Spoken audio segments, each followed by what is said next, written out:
그 제자의 증언 시리즈 11번째 시간 일상의 회복을 바라며 라는 말씀의 제목으로 하나님의 거룩하신 말씀 선포하겠습니다. 일상의 회복을 바라며. 오늘 하루 여러분들의 일상은 어떠셨나요? 가만히 눈을 감고 한번 여러분들의 오늘 하루의 삶의 시간을 한번 되돌려 보시길 바랍니다. 오늘 나의 하루는, 나의 일상은, 오늘 하루는 어떠했나? 여러분들이 생각하실 때 여러분들이 오늘 사셨던 하루는 지극히 정상적인 삶이었습니까? 아니면 조금 문제가 있었던 삶이었나요? 여러분들은 이 질문 앞에 어떻게 응답하실 수 있겠어요? 나의 일상은 어떠한가? 그리스도인에게 정상적인 일상이란 무엇일까요? 여러분, 하나님을 믿는 백성에게 정상적인 삶은 무엇일까요? 반대로 세상에 살아가고 있는 사람들의 일상은 어떠할까요? 세상에 살고 있는 사람들은 눈을 떠 걱정에 근심에 있는 사람들은 눈을 떠도 걱정과 근심으로 하루를 시작합니다. 지겨운 회사에 또 나가는 것이 두렵고 떨려서 그곳에 나갔을 때 얽혀있는 인간관계 때문에 누군가를 시기하고 질투하는 미움으로 다른 사람을 모함하기도 하고 그런 복잡하고 혼란한 일상을 사는 사람들도 있습니다. 인간으로 태어나 이 땅에 살아갈 때 그들이 꿈꾸고 생각하는 일상이 그것이 정말 환상적이고 아름다운 일상이 아닐 텐데, 그런데 굉장히 많은 사람들은 일상이라는 하루를 그렇게 많이 살아가고 있어요. 그런데 하나님의 백성이라 불리는 그리스도인들에게는요, 하나님의 거룩함으로 채워져 있는 우리들의 삶 가운데 정상적인 우리들의 삶은 예수 그리스도로 시작하여 예수로 끝나는 은혜의 삶이 되는 것입니다.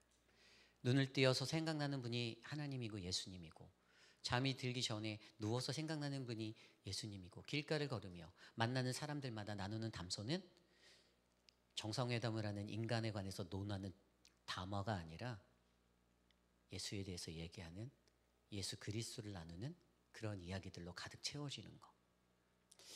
나의 삶에서 터져나오는 이야기가 누군가를 향한 불평과 원망과 다른 이야기들로 수놓아지는 것이 아니라 하나님이 오늘 나를 얼마나 사랑하시는지, 하나님이 내게 얼마나 큰 놀라운 기적과 이적을 보이시고 내 삶에 은혜를 베푸셨는지를 간증할 수 있는 그런 인생이 지극히 정상적인 그리스도인의 일상이다라고 저는 믿습니다. 그런데 너무나도 안타깝게도 우린 너무나도 연약해서 그러한 일상을 잘 살아내지 못해요. 많은 이들이 주저앉게 되고 멈추게 되고 머뭇거리고 쓰러지게 됩니다. 그런데 하나님 분명히 우리가 이러한 일상을 살아낼 수 있다라고 우리에게 말씀하세요. 오늘 우리가 묵상한 요한복음 7장 53절에서 8장 20절의 말씀이 바로 우리들의 무너진 이 일상의 회복을 바라며 과연 우리는 어떠한 모습으로 살아가야 하는가에 관한 이야기를 나누고 있습니다. 저는 오늘 이 말씀 속에서 보여지는 이 귀한 이 은혜의 말씀으로 저와 여러분 우리 모두가 우리들의 일상의 모습을 점검해보고 되돌아보며 과연 나는 어떠한 일상의 모습으로 살아가야 하는가, 그리스도인의 정상적인 일상이 내게 어떻게 회복되어질 수 있나를 생각해 보시는 거룩하고 복된 시간 되시기를 간절히 축복합니다. 일상의 회복을 바라며 오늘 우리에게 주시는 첫 번째 하나님의 말씀은요, 우리는 하나님 말씀 앞에 선 우리의 현 주소를 바꿔야 한다라는 것입니다. 우리는 하나님의 말씀 앞에 선 우리의 현 주소를 바꿔야 합니다.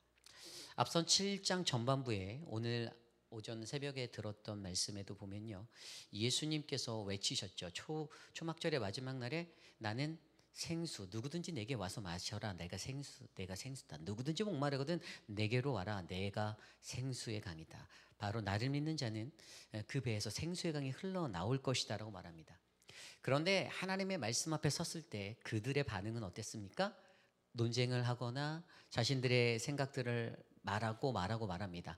혹자들은 그가 뭐 그리스도라고 말하는 사람도 있었고요. 또 어떤 사람들은 선지자라고 말하는 사람도 있었고, 뭐 하여간 자신들의 생각 가운데 자신의 이야기들을 많이 하며 그는 어떤 사람인가에 관한 이야기들을 논쟁하며 그렇게 막 무성한 이야기들을 하나님의 말씀 앞에서 토로하고 내놓기 시작했어요.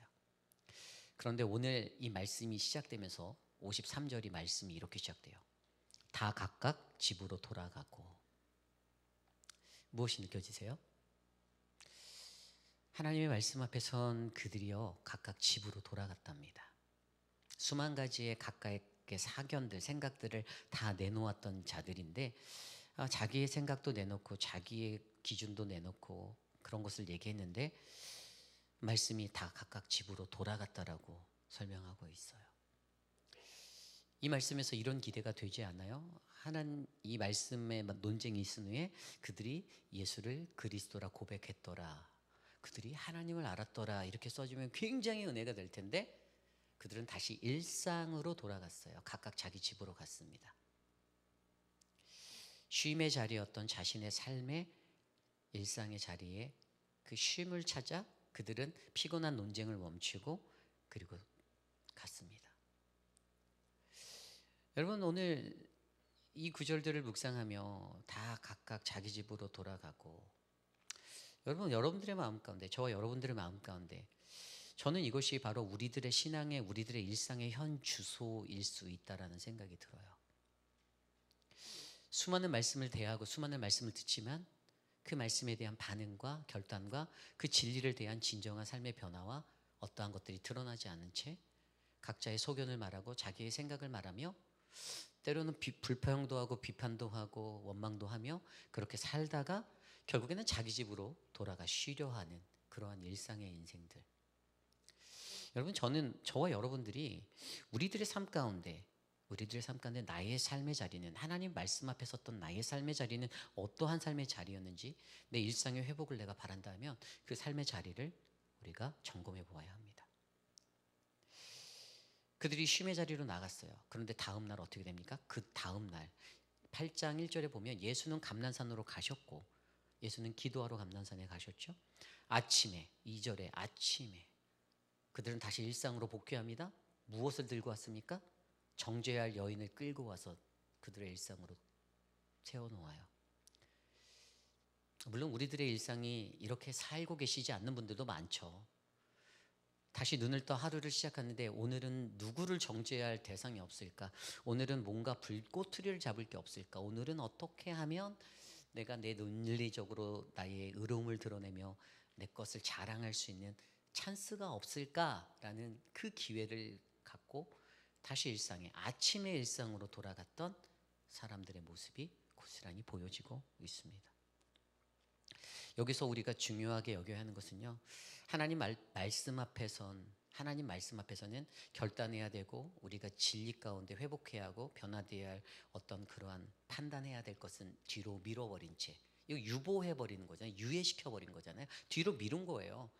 그냥 남겨둔 거예요. 결단하지 못하고, 그 말씀 앞에서는 결단하지 못한 채 집으로 가서 쉬고 다음 날 다시 나의 일상으로, 예수님을 향한 어떤 내 삶의 자리로 예수를 데려가는 어떤 결단과 은혜가 있어야 되는데, 그런데 거기까지 못하고 그것은 나중에, 오늘은 여기까지만 하고 집으로 가버렸지만, 그렇게 회피해 버렸지만 다음 날 또다시 그들은 어떻게 해요?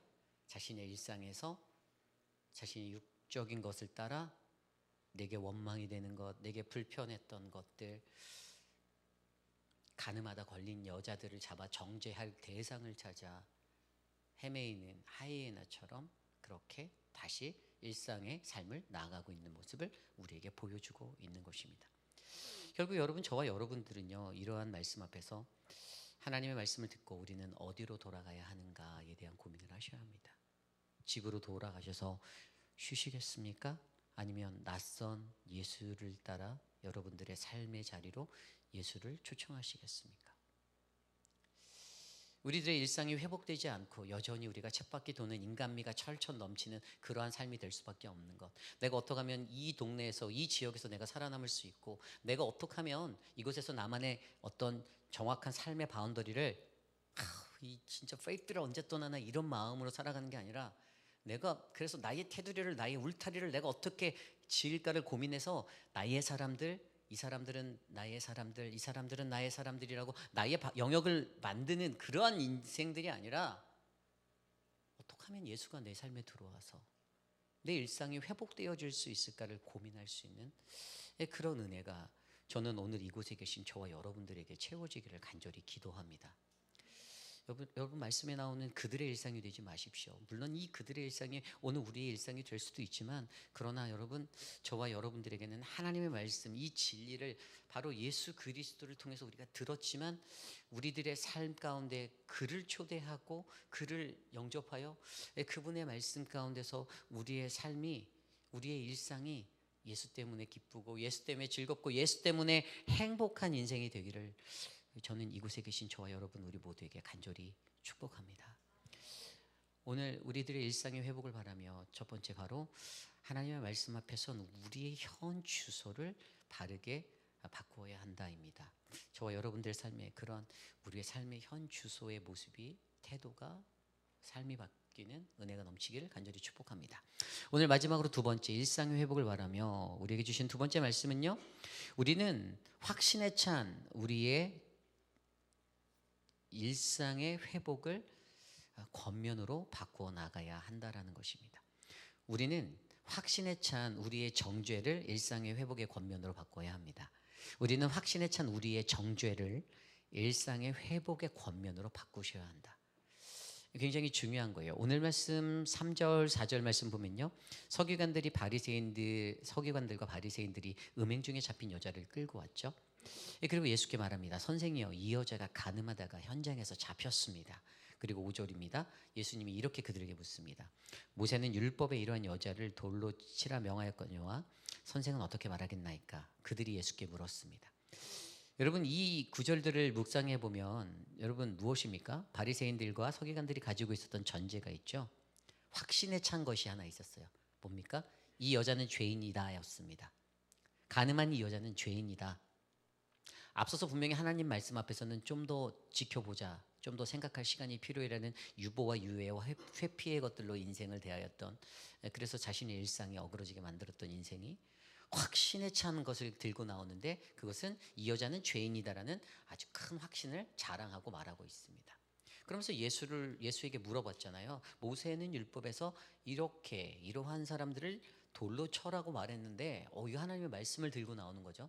성경에 기록된 아주 무호한 그 진리를 가지고 딱 들이대며 이야기를 하는 거예요. 그런데 이것을 뭐라고 말하죠? 6절은 이렇게 말하면 예수를 고발할 조건을 얻고자 예수를 시험하는 것이다 라고 말하고 있습니다. 하나님의 말씀으로 이제 장난을 치려고 하는 것이었죠. 그런데 예수께서는 몸을 굽혀 손가락으로 땅에 쓰셨는데, 그러면서 뭐라고 말했습니까? 그 다음 7절에 너희 중에 죄 없는 자가 먼저 돌로 치라, 그렇게 말하였고요. 그리고 나서 다시 몸을 굽혀 손가락에 쓰니 그들이 이 말씀을 듣고 양심의 가책을 느껴 어른으로 시작하여 젊은이까지 하나씩 나가고 오직 예수와 그 가운데 섰던 여자만 남았다라고 설명하고 있습니다. 여러분, 이 말씀에서 굉장히 중요하게 우리가 여겨봐야 하는 것이 있어요. 오늘 그들이 가지고 있었던 확신에 찬 정죄의 자리, 그죠? 저 사람은 죄인이야라는 이 확신에 찬 정죄. 여러분, 이게 어디서 왜 올까요? 심리적으로 이게 왜 찾아올까요? 우리들의 삶에서 이런 부분이 왜 저 사람이 죄인이야, 저 사람 잘못했어 라고 하는, 여러분, 이 심리적으로 이것들을 우리가 살펴보면 우리는 왜 남을 죄인으로 여길까라는 것들을 고민해 보면 자기가 가지고 있는 나의 의로움 때문에 이런 실수를 자주 하게 됩니다. 내가 의롭다라는 거예요. 나는 저 사람보다 나아라는 생각이 우리에게 있어요. 내가 쟤보단 낫지. 내가 저 사람보단 낫다. 이렇게 생각하는 이 사람들의 마음, 이게 어디서 오냐면요, 두려움 때문에 이게 와요. 내가 갖고 있는 두려움이 있는데 이것이 나를 불안하게 만들면서 차라리 남을 죄인으로 단정해버리면 나는 옳다라는 게 증명이 되는 거잖아요. 그죠? 이 인간이 가진 심리적인 거예요. 그렇게 만들어야 돼요. 저 사람이 잘못하고 저 사람이 이상한 사람으로 만들어야 내가 지극히 정상적인 사람이 되는 것으로 자기가 느끼는 것처럼,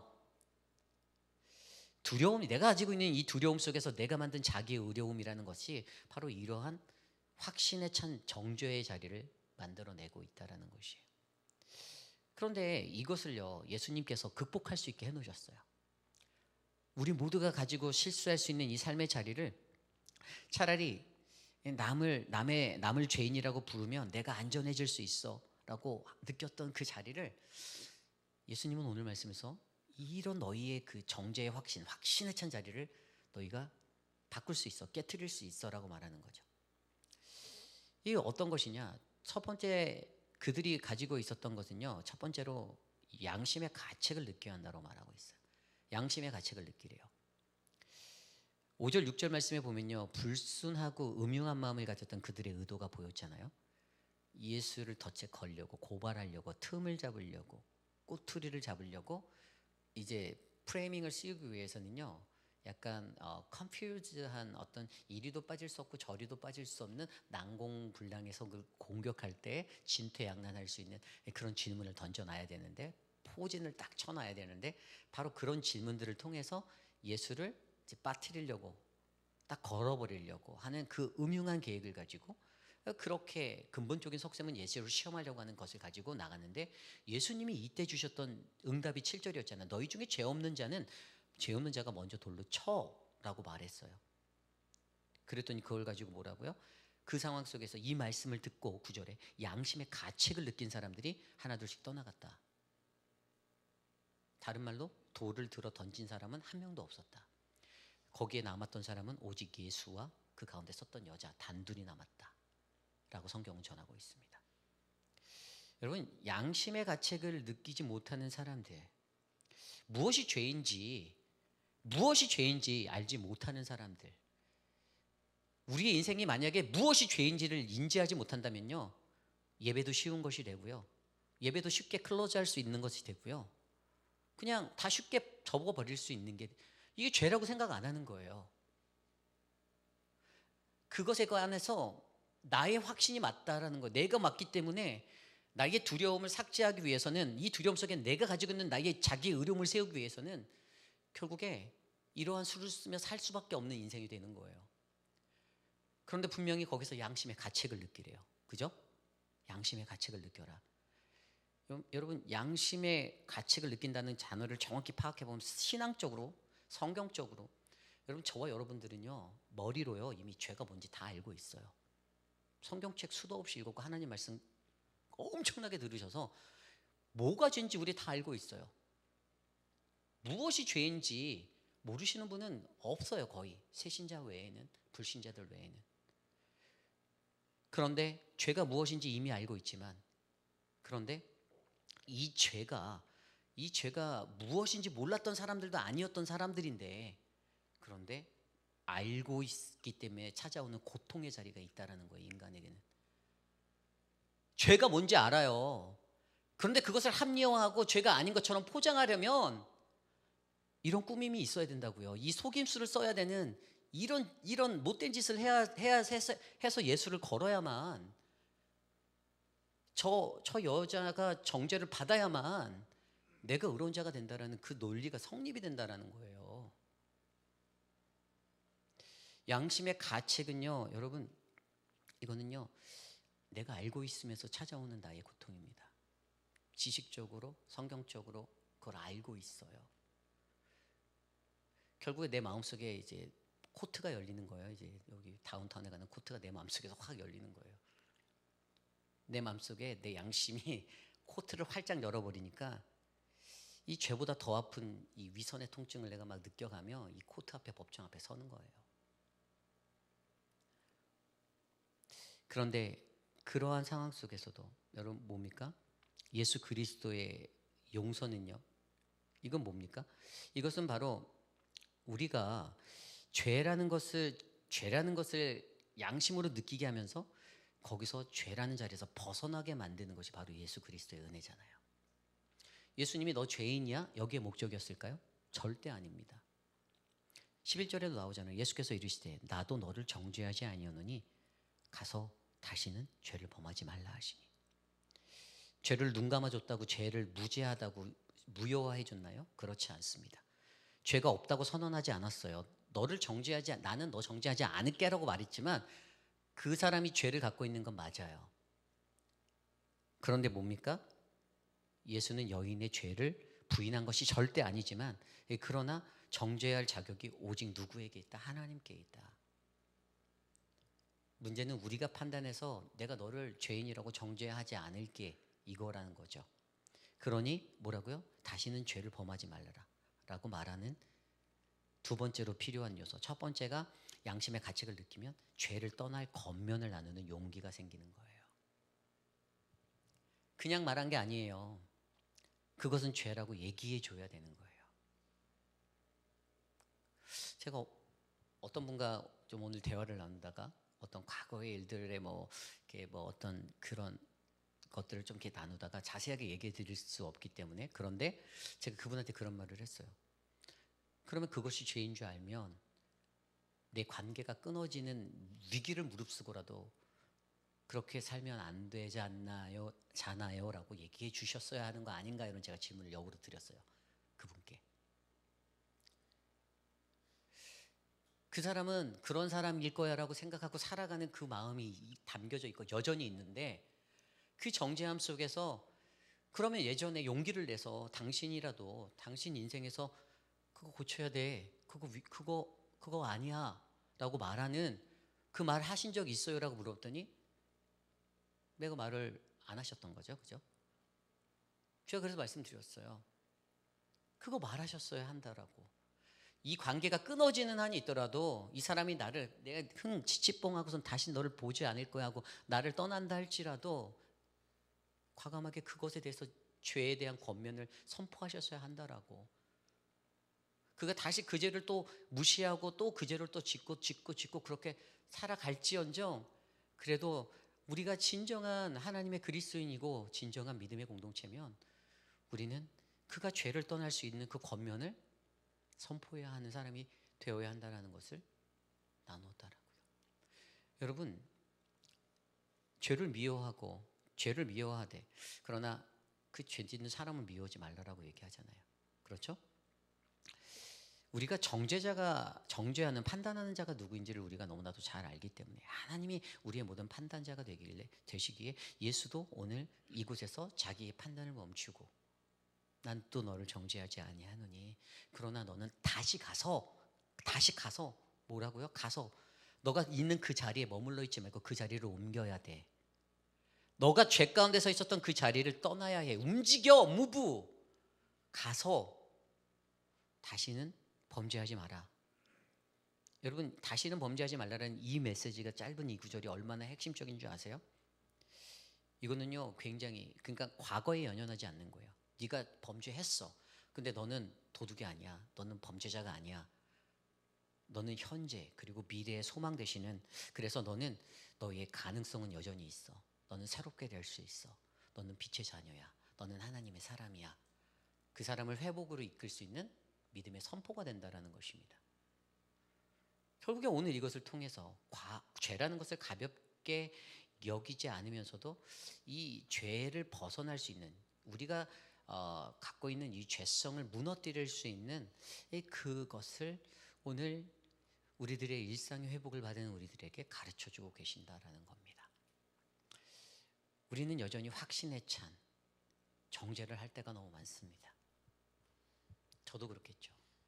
저도 그렇게 정죄할 때가 있겠죠. 많이 있겠죠. 그러나 우리가 이 자리가 바로 양심의 가책을 느끼게 하는, 양심의 가책을, 나도 죄인이구나라는 양심의 가책을 느끼게 하는 그것을 통해 바로 내가 알고 있는 것들 때문에, 내가 알기 때문에 두려움을 느끼고 고통받는 통증으로 나를 의인화하려는 그러한 것이 아니라 우리의 일상 가운데 죄를 떠날 수 있는 권면을 바르게 선포할 수 있는, 누가 정죄자 판단자인지를 바르게 알아 그것들을 감당할 수 있는 저와 여러분들이 되시기를 간절히 축복합니다. 이것이 오늘 말씀의 마지막, 일상의 회복을 바라며 우리는 확신에 찬 우리의 정죄를 일상의 회복의 권면으로 바꿔야 합니다입니다. 이제 말씀을 정리하고자 합니다. 여러분, 오늘 하루는 어떠셨나요? 한번 돌아보십시오. 오늘 하루는 어떠셨나요? 여러분들의 하루의 스케줄은 어떠셨어요? BGM 좀 주세요. 네. 우리 하루는 좀 어떠셨어요? 새벽부터 일찍 일어나신 우리 김민지 장로님부터 많은 분들 다 계시, 남혜란 집사님, 오늘 하루는 어떻게 사셨을까요? 각자의 삶의 터전에서 분주하게 바쁘게 사셨겠지만 지극히 정상적인 그리스도인의 일상이라고 그것들을 말할 수 있을까요? 예수 그리스도라는 것들, 하나님의 것들로 우리의 삶이 머리부터 발끝까지 다 채워졌고 충만했었나요? 내 안에 나의 죄성을 드러내고 죄성을 나타낼 수밖에 없는 어떤 내 건강한 하나님이 원하시는 그 일상을 무너뜨리는 사단 마귀가 바라고 소망하는 그 삶이, 그들이 죄인이라고 느껴지게 만드는, 저들은 죄인이라고 느껴지게 만드는 그런 판단의 마음이 하나님의 말씀 앞에선 유해는 쉽게 만들어 놓는 우리들의 삶의 자리 가운데, 오늘 아침에 새벽부터 들렸던 매일 만나의 말씀을 통해 들었던 그 말씀이 나에게 결단의 삶을 끌어놓지 못하는 삶의 자리로 여전히 나는 밀어놓게 만들어 놓은 자리에서, 그러나 하루를 살며 나의 일상 가운데 여전히 정죄가, 판단이, 누군가를 향한 날카로운 어떤 그런 가시 놓친 것들이 나를 향해서 또 찌르게 튀어나가고 다른 사람을 찌르고, 그러한 말이 되고 그러한 것들이 되는 일상이 되진 않았나요? 하나님은 우리의 일생을 회복하기를 원하십니다. 정죄로 쌓여있는, 사람에 관해 판단하고 사람에 관해서 쉽게 생각해버리는 그 많은 것들을 우리가 무너뜨리기를 하나님은 너무나도 원하십니다. 오늘 이 자리에서 저와 여러분들에게 우리의 삶을 되돌아보며 하나님 말씀 앞에선 유보, 그러나 그들이 가졌던 죄인 앞에선 확신의 이 삶의 모습을 우리가 다 버려버리고, 주님 오늘도 내게 말씀하신 하나님의 그 말씀 앞에 내가 겸손히 섭니다. 주님, 내가 주님의 말씀 안에서 결단하게 하시고 선택하게 하시고 결정하게 하시고 진리를 품게 하셔서, 주님 나로 하여금 내 일상이 정죄가 가득 찬 일상이 아니라 오직 예수 그리스도의 은혜와 평화가 넘치는 평강이 되게 하옵소서.